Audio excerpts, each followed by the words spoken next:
going to show you when to use the different narrative tenses in English.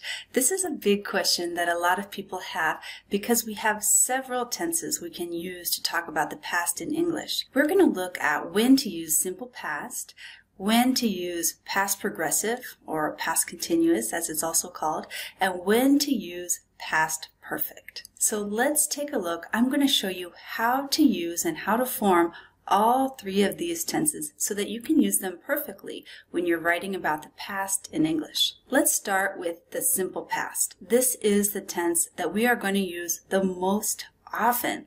It's something that people learn pretty early on, and then they still sometimes have problems with it, how to form it or when to use it. So we've used the simple past really anytime we want to talk about something that started and ended in the past. This is important.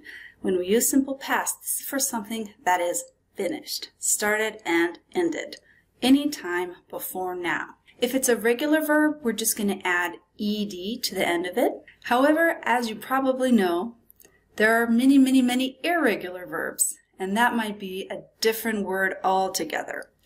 So let's look at some examples. I'm going to use the example, a true story about a hurricane that happened in the United States. In 2017, a huge hurricane hit Texas and Louisiana. Its name was Hurricane Harvey. Okay, so this sentence is about the past, and I have two examples of the simple past. Both of them are irregular. Hit. The base form of hit is hit. The past form of hit is also hit. Classic irregular verb. And then was, which is past form of be. This massive storm, Hurricane Harvey, caused extreme flooding. During a 4-day period, many areas received more than 40 inches or 1,000 millimeters of rain, if you can believe it. So here are my examples of simple past. All of them, I'm talking about something that happened before now, started and finished. We have hit, was, caused, and received. So this is pretty simple, simple past. Now let's look at past progressive. Past progressive we form using the verb be in the past. So it can be was or were, and then the ing form of the verb. We use past progressive when we're describing an action that was in progress at a specific time in the past, or an action that was in progress when another action happened in the past. Often we use this when we're setting the scene or giving a background for the narrative.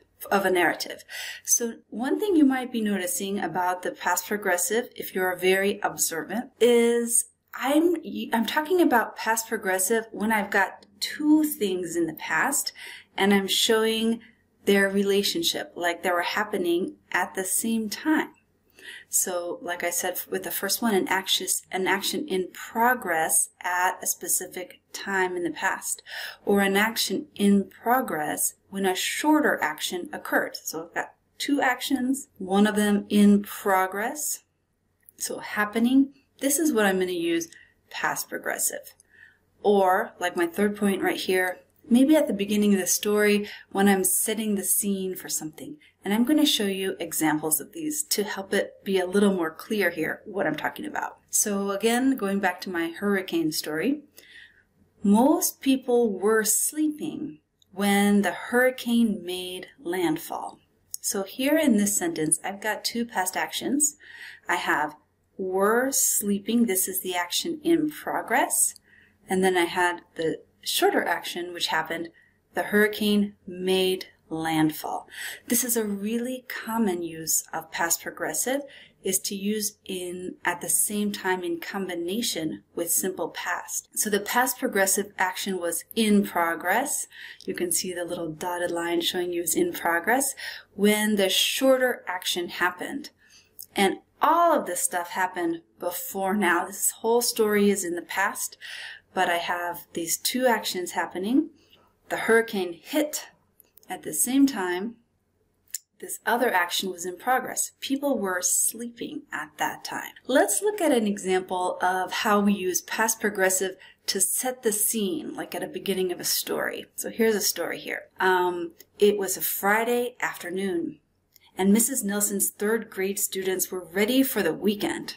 Mrs. Nelson was diligently trying to teach the students math, but no one was paying attention. One student was sleeping, and two more were fighting with their pencils in the back of the room. Mrs. Nelson thought, "This is a disaster. I need to do something." She turned to the class and said, and this is where, if I'm writing, I might begin the story. So this whole paragraph prior to this beginning of the story here, I'm really setting the scene for the reader. I'm describing different actions that were in progress here when the story started. And this is a common use of past progressive, just to kind of set the scene at the beginning of the story. And you can see I have a lot of examples of past progressive to do this. Mrs. Nelson was trying to teach. No one was paying attention. One student was sleeping. Two more were fighting. So all this action is happening at the same time at the moment Mrs. Nelson said, and she started. We started the story there. Okay, what about past perfect? When do we use that? Let's take a look. So first of all, how do you form it? Past perfect is formed with had or hadn't for negative, and your past participle. That's the third form of the verb if it's irregular verb. When do we use past perfect? Well, if we're talking about past perfect, this means that I have at least two different events in the past that I'm talking about, and I want to show the time relationship. I want to tell you which one is older, which one happened first, and for that thing that happened first, I'm going to use past perfect.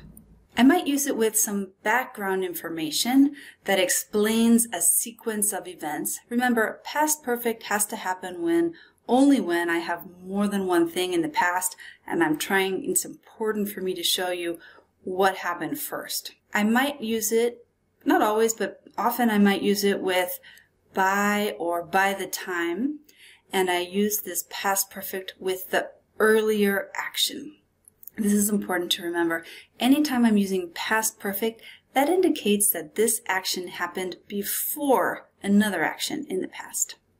Like this one, back to my hurricane story. By the time it stopped raining, by the time it stopped raining, more than 40 inches of rain had fallen in some parts of Texas. So here's my past perfect, had fallen, and this action happened first. If I show you on a timeline, it would be like this. 40 inches of rain fell, the rain stopped, and all of the stuff happened before now. So this 40 inches of rain fell, that action happened first, and I can express both of these things with simple past. I could say 40 inches of rain fell, then the rain stopped. However, if I want to, I can express this with past perfect. Here's another example with past perfect. And remember, we're using it to show which action happened before another action, both of them in the past. I turned on the TV to watch the soccer game, but it had already ended. So first the game ended, then I turned on the TV. Both of those things happened in the past, like before now. So with that action that happened first, I have the option of writing about that in the past perfect. And we do use past perfect a little more often in writing than we do in speaking. But you can use it in speaking. It just happens to be a bit more common in writing than speaking. Let's look at how we can use past perfect again for some background information that explains a sequence of events. So here I have my sentence. A neighbor found Franny Gomez unconscious on her kitchen floor. She had swallowed a bottle of poison. So first, Mrs. Gomez swallowed the poison. And then a neighbor found Mrs. Gomez unconscious on the floor. All this stuff happened in the past, but first she swallowed the poison, so I might use it like this. She had swallowed a bottle of poison. So let's look at all of this together in a story. How do we use simple past and past progressive and past perfect all together? Let me give you an example. Okay, here's the story. The story has two parts. We'll begin like this. It was 9 o'clock on Friday night, and Lisa Griswold was sitting at home. She decided to call her friend, Franny Gomez. When Franny didn't answer the phone, Lisa became nervous. She got in her car and she drove to Franny's house. She knocked on the door. When she looked through the window, she saw that Franny was lying on the floor next to a bottle of poison. So notice I begin the story. I give you the time. It was 9 o'clock, and I'm kind of setting the scene here, and I chose to use past progressive. Lisa Griswold was sitting at home. I'm trying to give an idea of the action that's happening at the beginning of the story here, so I used past progressive. After that, I used a series of simple past because everything happened in a sequence, one after the other. She decided to call her friend. Her friend didn't answer. Then she became nervous. She got in her car and she drove to her friend's house. Then she knocked on the door. She looked through the window. When she looked through the window, there was an action, sort of an action. There was something in progress, which was that Franny was lying on the floor. So if I lay everything out on a timeline, it's going to look like this. 9 p.m., this action was in progress. Then I begin a sequence of events. She decided to call. Franny didn't answer. Lisa got in her car. Lisa drove to Franny's house. She knocked on the door. And then Lisa looked through the window and there was something in progress, which was Franny was lying on the floor. So this is how I might use a combination of past progressive and simple past when I'm telling a story. Notice most of my verbs are in simple past, and this is how it is. Most of the time, simple past is going to be the right choice for you. Okay, the story doesn't end here. Let's see what happens next. And here we'll use more simple past, plus maybe an example of past perfect. Okay, Lisa called for an ambulance, and the paramedics rushed her friend to the emergency room.